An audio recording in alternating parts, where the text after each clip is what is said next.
ಜಿಲ್ಲಾ ಮಾಡ್ಲಿಕ್ಕೆ ಯಾಕೆ ಹೇಳ್ತಾರೆ ಅಂತ ಮಾಡ್ಕೊತಾ ಹೇಳಿದಾಗ ನನ್ನ ಅತಿ ದುಃಖಕಾರ ಸಂಗತಿ.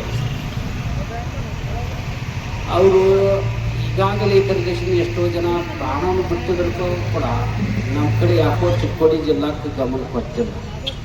ಇದು ಇದೇ ರೀತಿ ಮುಂದುವರಿಸಿದ್ರೆ ಒಂದು ದಿವಸ ಲಕ್ಷಾಂತರ ಜನ ಕೂಡಿ ಉಪವಾಸ ಸತ್ಯಾಗ್ರಹ ಮಾಡುವ ಸಂದರ್ಭ ಬರ್ತಾವೆ. ಆ ಸಂದರ್ಭದಾಗ ಅವರೆಲ್ಲ ಬೆಂಗಳೂರಿನಿಂದ ಇಲ್ಲಿ ಬರ್ಬೋದು, ಅವಾಗ ಅವ್ರು ಜಿಲ್ಲಾ ಮಾಡಕ್ಕೆ ಹೋಗ್ಬೋದು ಅನಿಸ್ತಾರೆ. ಅವ್ರು ಮನಸ್ಸು ಮಾಡಿದ್ರೆ ಒಂದು ದಿವಸದಾಗ ಆಗ್ಬೋದು, ಏನು ದೊಡ್ಡ ವಿಶೇಷ ಅಲ್ಲ. ಆದರೆ ಯಾಕೆ ಸರ್ಕಾರ ಮನಸ್ಸು ಮಾಡುವಂತ ಗೊತ್ತಿಲ್ಲ. ಅದ್ರ ದಯವಿಟ್ಟು ಅವರು ಎಷ್ಟು ಬೇಗನೆ ಇದನ್ನು ಚಿಕ್ಕೋಡಿ ಜಿಲ್ಲಾ ಮಾಡ್ತಾರೆ ಅಷ್ಟು ಸಂತೋಷ ಅವ್ರಿಗೆ ಐತಿ, ನಮಗೂ. ಆದರೆ ಹೋರಾಟ ಇದಕ್ಕೆ ಅವಕಾಶ ಮಾಡಿಕೊಂಡಿದ್ದು ಮತ್ತು ದೊಡ್ಡ ಹೋರಾಟ ಇಲ್ಲಿ ಚಿಕ್ಕೋಡಿಗೆ ಆಗ 30 ವರ್ಷ ಒಂದು ಅಂಜಿಕೆ ಇರ್ಬೋದು. ನಮ್ಮ ಬೆಳಗಾವಿ ಜಿಲ್ಲಾದಾಗ ಚಿಕ್ಕೋಡಿ ಜಿಲ್ಲಾವನ್ನು ಮಾಡಿದ್ರೆ ನಮಗೇನು ಅಡಚಣೆ ಬರ್ಬೋದು ಅಂತ ಹೇಳಿ ರಾಜಕಾರಣಿಗಳು ಇದ್ರ ಬಗ್ಗೆ ಚಿಂತನೆ ನಡೆಸಿರ್ಬೇಕು. ಅದನ್ನೆಲ್ಲವೂ ತಲೆಯಾಗಿ ತೆಗೆದು ಈ ಬೆಳಗಾವಿ ಜಿಲ್ಲಾ ಜೊತೆ ಇದು ಒಂದು ನಮ್ಮ ಚಿಕ್ಕೋಡಿ ಜಿಲ್ಲಾ ಆಗ್ಬೇಕಂತ ಹೇಳಿ ಅವು ಮನಸ್ಸು ಮಾಡು. ಇದು ಮನಸ್ಸು ಆಗಿತ್ತಂದ್ರೆ ಇಡೀ ಜನಕ್ಕೆಲ್ಲ ಒಂದು ವಿಷಯ ಕೊಟ್ಟಂಗೆ ಆಗುತ್ತೆ. ಆ ವಿಷಯವನ್ನು ಕುಲ್ಲಾಡ್ದಂಗೆ ಮನಗೊಂಡು ಅದನ್ನು ಬೇಗನೆ ಮಾಡ್ಬೇಕಂತ ಹೇಳಿ ನಮ್ದು ಒಂದು ವಿನಂತಿ. ಈಗ ನೋಡ್ರಿ ಜಗದೀಶ್ ಅಣ್ಣ ಅವ್ರ ಮ್ಯಾಗ ಎಲ್ಲರೂ ಕ್ರಮ ಐತನು ಅಂತ ಮತ್ತು ಅವ್ರಿಗೆ ಅವಶ್ಯಕತೆ ಇದೆ. ಯಾಕಂದ್ರೆ ಅವ್ರ ಮಗಳಾದಂಥ ಪ್ರಿಯಾಂಕಾ ಜಾರಕಿಹೊಳಿ ಅವರು ನಮ್ಮ ಜಿಲ್ಲಾದ MP ಅವರಲ್ಲ. ಅದಕ್ಕೆ ಅವ್ರೇನು ಮನಸ್ಸು ಮಾಡೋದು ದೊಡ್ಡ ಪ್ರಶ್ನೆ ಅಲ್ಲ. ಅವರು ಇದಕ್ಕೆ ಸಪೋರ್ಟ್ ಕೊಟ್ಟ ಇದನ್ನು ಆದಷ್ಟು ಮಟ್ಟಿಗೆ ಅವ್ರ ಹಂತದಾಗ ಇದನ್ನು ಜಿಲ್ಲಾ ಮಾಡೋಕ್ಕಂತೇಳಿ ಅವ್ರಿಗೆ ವಿನಂತಿ.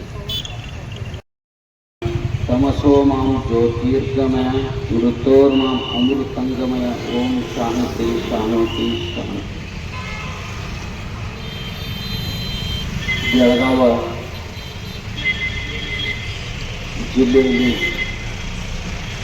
ಚಿಕ್ಕೋಡಿ ಜಿಲ್ಲಾ ಆಗಬೇಕಷ್ಟು ಹೇಳಿ 7 ದಿನದಿಂದ ಕೊಟ್ಟಂತ ಎಲ್ಲ ಈ ಕಾರ್ಮಿಕ ಅಧ್ಯಕ್ಷ ಉಪಾಧ್ಯಕ್ಷರು ತಮ್ಮೆಲ್ಲರಲ್ಲೂ ವೇದಿಕೆ ಮೇಲೆ ಇರ್ತಕ್ಕಂಥ ತಮ್ಮೆಲ್ಲರಲ್ಲೂ ಶರಣಾರ್ಥಿಗಳು ಹೇಳಿ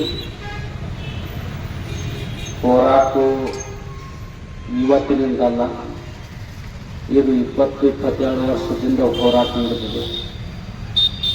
ಇದಕ್ಕೋಸ್ಕರವಾಗಿ ಕೆಲವೊಂದು ಜನ ಪ್ರಾಣವೂ ಬಿಟ್ಟಿದ್ದಾರೆ.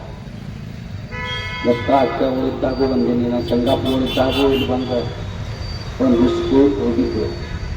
ಇನ್ನೇನು ಆಡ್ತತಿ ಮಾಡ್ತಾರನ್ನೋಂಥ ಸ್ಥಿತಿಗತಿಗಳು ಇತ್ತು. ಆದರೆ ಇನ್ನೂ ಯಾಕೋ ಗೌರ್ಮೆಂಟ್ ಮಾಡಕ್ಕೆ ತಯಾರಿಲ್ಲ ಅನ್ನೋದು ತಿಳಿದಿಲ್ಲ. ಈ ಬೆಳಗಾವಿ ಜಿಲ್ಲಾ ಅಂದ್ರೆ ಕಮಿಟಿ ಗಡಿ ಭಾಗದಲ್ಲಿ ಹೇಗಾಂವದಿಂದ ಇಲ್ಲಿ ಬೆಳಗಾವಿ ತನಕ ಕಮ್ಮಿ ಒಂದು 200 ಕಿಲೋಮೀಟರ್ ಆಗಬೇಕು. ಅಲ್ಲಿ ಜನ ಇಲ್ಲಿ ಬೆಳಗಾವಿ ಹೋಗಿ ಮಾಡ್ಕೊಂಡು ಬರ್ಬೇಕಾದ್ರೆ ಒಂದು ದಿವಸ ಭೀ ಸಾಲ್ತಕ್ಕಿಲ್ಲ ಅನ್ನೋದು ಗೊತ್ತಿಲ್ಲ. ಆದ್ರೆ ಅಂಥ ಜನಕ್ಕೆ ಅಲ್ಲಿಗೆ ಬರೋದು ಇಲ್ಲಿ ಬಂದು ಅಂತ ಹೋಗೋದು ಕಠಿಣ ಆತಂತ ಹೇಳಿ ನಮ್ಮ ಚಿಕ್ಕೋಡಿ ಭಾಗದ ಎಲ್ಲ ಜನರು ಇದು ನಮ್ಮ ಚಿಕ್ಕೋಡಿ ಜಿಲ್ಲಾ ಆಗ್ಬೇಕಂತೇಳಿ ಪ್ರಯತ್ನ ನಡೆಸ್ತಾರೆ. ಅಷ್ಟಲ್ಲ, ಎಲ್ಲ ಪೂಜ್ಯರು ಇದಕ್ಕೆ ಪ್ರಯತ್ನ ಮಾಡ್ತಾ ಇದ್ದಾರೆ, ಎಲ್ಲ ರಾಜಕಾರಣಿಗಳು ಬೆಂಬಲ ಕೊಡ್ತಾ ಇದ್ದಾರೆ. ಫಕ್ತ ಮ್ಯಾಗ ಯಾಕೋ ಏನಂತ ತಿಳಿದಾರು ಗೊತ್ತಿಲ್ಲ. ಆದರೆ ಮನಸ್ಸು ಮಾಡಕ್ಕೆ ಯಾರಿಲ್ಲ. ಅದನ್ನು ಏನಾರ ಮಾಡಿ ಸ್ವಲ್ಪ ಈ ಅಧಿವೇಶನ ಮುಗಿಯೋದ್ರೊಳಗೆ ಇದು ಬೆಳಗಾವಿ ಜಿಲ್ಲಾದಿಂದ ಇದು ಇತರ ಜಿಲ್ಲಾ ಮಾಡ್ಲಿಕ್ಕೆ ನಾವು ಬೇಡ ಅನ್ನೋದನ್ನ. ಆದ್ರೆ ಮೊಟ್ಟ ಮೊದಲು ಚಿಕ್ಕೋಡಿ ಜಿಲ್ಲಾ ಆಗ್ಬೇಕಂತೇಳಿ ಅವರು ನಮ್ಮೊಂದು ವಿನಂತಿ. ನಮ್ದೇನ ಅವ್ರಿಗೆ ಪ್ರೆಷರ್ ಇಲ್ಲ. ನಮ್ಮೆಲ್ಲರ ವಿನಂತಿ ಏನೈತಿ, ನಮ್ಮ ಜನಕ್ಕೆ ಅನಾನುಕೂಲ ಆಗಬಾರ್ದು. ಒಂದು ಏನು ಕಾಗದ ಪತ್ರ ಸಿಗಬೇಕಾದ್ರೆ ತರಬೇಕಾದ್ರೆ ನಾವು ಬೆಳಗಾವಿಗೆ ಹೋಗ್ಬೇಕಾದ್ರೆ ಅಲ್ಲಿ ಹೋಗುವಾರ್ದಂದ್ರೆ ಈ ಜನಕ್ಕೆ ಅನುಕೂಲ ಮಾಡಿಕೊಡ್ಲಿ. ಈ ಜನ ಎಲ್ಲ ನಿಮಗೋಸ್ಕರವಾಗಿ ಬೆಂಬಲವೇ ಇಲ್ಲತ್ತಲ್ಲ, ಯಾರು ವಿರೋಧ ಮಾಡೋದು ಇರ್ಲಾಕಿಲ್ಲ. ಆದರೆ ನೀವು ಬರೀ ಮನಸ್ಸು ಮಾಡಿ ಉಳಿದೆಲ್ಲ ಏನೇನೋ ಮಾಡ್ತಿರ್ತೀವಿ, ಏನೇನೋ ಮಾಡಿ ಅಂತಿಂತ ಕೆಲಸ. ಎಲ್ಲ ನಮ್ಮ ಹೋರಾಟಗಾರ ಬಂಧುಗಳಿಗೆ ಈ ವೇದಿಕೆಯ ಮುಖಾಂತರ ಎಲ್ಲರಿಗೂ ಶರಣಾರ್ಥಿಗಳು. ಈಗ 25-30 ವರ್ಷದಿಂದ ಹೋರಾಟ ನಡೆದಂತೂ ಎಲ್ಲರಿಗೂ ಗೊತ್ತೈತಿ. ವರ್ಷ ಆಧಾರ ಹೋರಾಟ ಮಾಡೋದು ಅಶ್ವಾಸ ತಗೋದು, ಹೋರಾಟ ಮಾಡೋದು ಅಶ್ವಾಸ ತಗೋದು, ಹೋರಾಟ ಮಾಡೋದು ಅಶ್ವಾಸ ತಗೊಂಡು ತಮ್ಮ ಸಾಕಾಗಿ ಹೋಗಿಕ್ಕೆ ಸರ್ಕಾರದವರು ತಾವು ಹೆಂಗೆ ನಮಗೆ ಹೇಳಿದರು. ಚುನಾವಣೆ ಪೂರ್ವದೊಳಗೆ ನಮ್ಮ ಸರ್ಕಾರ ಬಂದ್ರೆ ಚಿಕ್ಕೋಡಿ ಜಿಲ್ಲಾ ಮಾಡ್ತೀವಿ ಅಂತ ಹೇಳಿದಿರಿ. ಆ ಪ್ರಕಾರ ಚಿಕ್ಕೋಡಿ ಜಿಲ್ಲಾ ಮಾಡಲೇಬೇಕು. ಮತ್ತೊಂದು ವಿಷಯ ಅಂತಂದ್ರೆ ಕೆಲವ್ರನ್ನ ಪ್ರಶ್ನೆ ಮಾಡಿದ್ರು, ಗಣೇಶ್ ಹುಕ್ಕೇರಿ ಸಾಹೇಬ್ರಿಗೆ ಯಾಕೆ ಒತ್ತಡ ಹೇಳ್ತೀರಿ ಅಂತೇಳಿ ಪ್ರಶ್ನೆ ಮಾಡಿದ್ರು.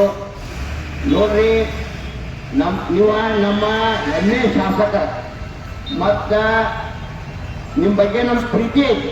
ಪ್ರೀತಿ ಇದ್ದ ಕಾರಣ ಒಂದು ಮಗು ಅಷ್ಟಿತ್ತಂದ್ರೆ ಯಾರು ಪ್ರೀತಿ ಮಾಡ್ತಾರೋ ಅವ್ರ ಕಡೆನೇ ಹುಟ್ಟಿದ್ದು ಮಗು. ಹಂಗ ನಾವೆಲ್ಲ ಜಿಲ್ಲಾ ಹೋರಾಟ ಸಮಿತಿ ಸಜ್ಜು ಬಡಿಗೆರಾಗಲಿ, ನಾವಾಗಲಿ, ನಮ್ಮೆಲ್ಲ ಅನುಭವಿಸರಾಗಲಿ, ನಮ್ದೆಲ್ಲ ನಿಮ್ಮ ಪ್ರೀತಿ ಐತಿ. ನಾವು ನಮ್ಮ ಹಕ್ಕು ಚಲಾವಣೆ ಮಾಡೋದು ನಮ್ಗೆ ಅಧಿಕಾರ ಐತಿ. ನಿಮ್ಮನ್ನು ಕಾಡೋದು ಬಿಡೋದು ನಮ್ಗೆ ಅಧಿಕಾರ ಐತಿ. ಅದಕ್ಕೆ ನೀವು ಸೌಮ್ಯ ಸ್ವಭಾವದವರು, ಸೌಮ್ಯ ಸ್ವಭಾವದಿಂದ ವಿಧಾನಸಭಾದಾಗ ನೀವು ಚಿಕ್ಕೋಡಿ ಜಿಲ್ಲಾ ಪೀಡಿದ್ರೆ ಅವರೇನು ಬಹುತೇಕ ಕೇರ್ ಮಾಡಲಿಕ್ಕಿಲ್ಲ. ನೀವು ನಮ್ಮ ರಾಯಬಾಗ್ ಶಾಸಕರಾದಂಥ 50 ಸಾವಿರ ಐತೆ ಮತ್ತು ರಾಮನಗರ ಜಿಲ್ಲೆ ಮಾಡಿರುವಂಥ ಶಾಸಕರ ಹಾಗೆ ನೀವು ರೋಷಾವೇಶದಿಂದ ನೀವು ಜಿಲ್ಲಾ ಬೇಡಬೇಕು.